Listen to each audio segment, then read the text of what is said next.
Sunlight poured into the waystone. It was a cool, fresh light, fitted for beginnings. It brushed past the miller as he set his water wheel turning for the day. It lit the forge the smith was rekindling after 4 days of cold metal work. It touched draft horses hitched to wagons and the sickle blades glittering sharp and ready at the beginning of an autumn day. Inside the waystone, the light fell across Chronicler's face and touched a beginning there. A blank page waiting for the first words of a story. The light flowed across the bar, scattering 1,000 tiny rainbow beginnings from the colored bottles, and climbed the wall toward the sword, as if searching for one final beginning. But when the light touched the sword, there was no beginnings to be seen.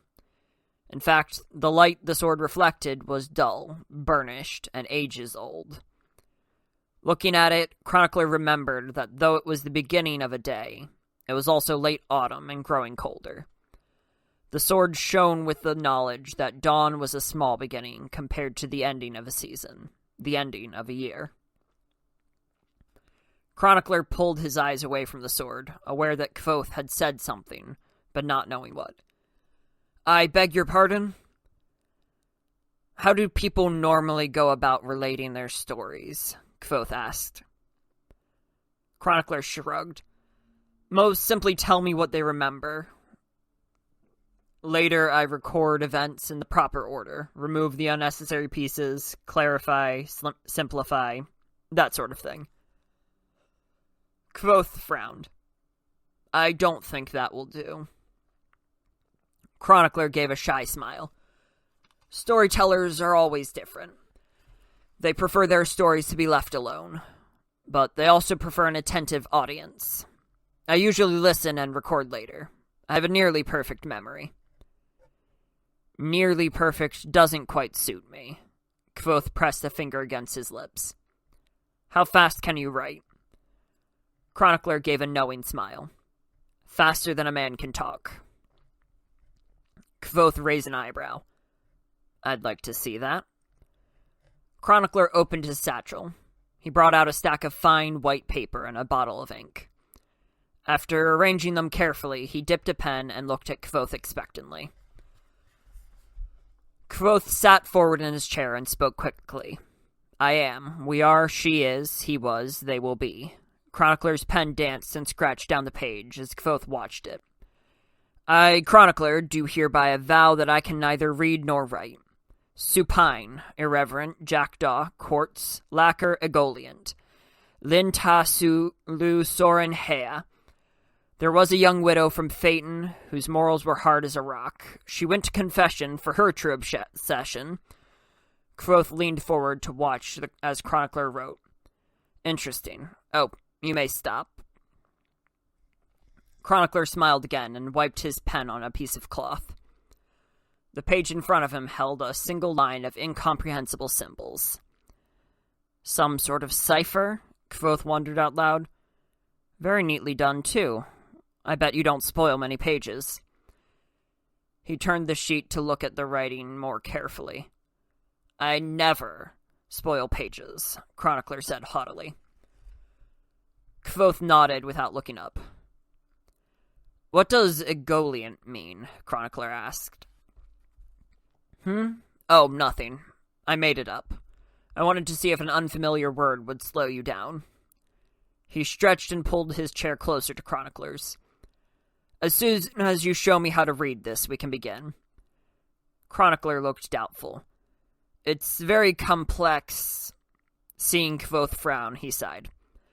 "I'll try." Chronicler drew a deep breath and began to write a line of symbols as he spoke. "There are around 50 different sounds we used to speak. I've given each of them a symbol consisting of 1 or 2 pen strokes. It's all sound. I could conceivably transcribe a language I don't even understand." He pointed. "These are all different vowel sounds." "All vertical lines," Kvothe said, looking intently at the page.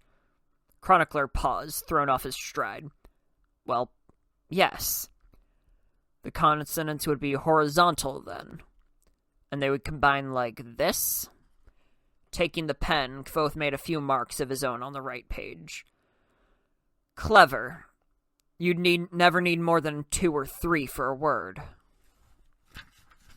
Chronicler watched Kvothe quietly. Kvothe didn't notice his attention on the paper. If this is am, then these must be the ah sounds. He motioned to the group of characters Chronicler had penned. Ow. That would make these the O's? Kvothe nodded to himself and pressed the pen back into Chronicler's hand. Show me the consonants. Chronicler penned them down numbly, reciting the sounds as he wrote. After a moment, Kvothe took the pen and completed the list himself, asking the dumbfounded Chronicler to correct him if he made a mistake. Chronicler watched and listened as Kvothe completed the list. From beginning to end, the whole process took about 15 minutes. He made no mistakes. Wonderfully efficient system, Kvothe said appreciatively. Very logical. Did you design it yourself? Chronicler took a long moment before he spoke, staring at the rows of characters on the page in front of Kvothe. Finally, disregarding Kvothe's question, Chronicler asked, Did you really learn Tema in a day? Kvothe gave a faint smile and looked down at the table. That's an old story. I'd almost forgotten. It took a day and a half, actually. A day and a half with no sleep. Why do you ask? I heard about it at the university. I never really believed it. He looked down at the page of his cipher in Kvothe's neat handwriting. All of it? Kvothe looked puzzled. What? Did you learn the whole language? No, of course not, Kvothe said rather testily. Only a portion of it. A large portion, to be sure, but I don't believe you can ever learn all of anything, let alone a language. Kvothe rubbed his hands together. Now, are you ready? Chronicler shook his head as if to clear it, set out a new sheet of paper, and nodded. Kvothe held up a hand to keep Chronicler from writing and spoke. I've never told this story before, and I doubt I'll ever tell it again. Kvothe leaned forward in his chair. Before we begin, you must remember that I am of the Edema Rue. We were telling stories before Kaliptena burned. Before there were books to write in. Before there was music to play. When the first fire kindled, we Rue were there spinning stories in the circle of its flickering light. The innkeeper nodded to the scribe. I know your reputation as a great collector of stories and recorder of events. Kvothe's eyes became hard as flint, sharp as broken glass. That said, do not presume to change a word of what I say.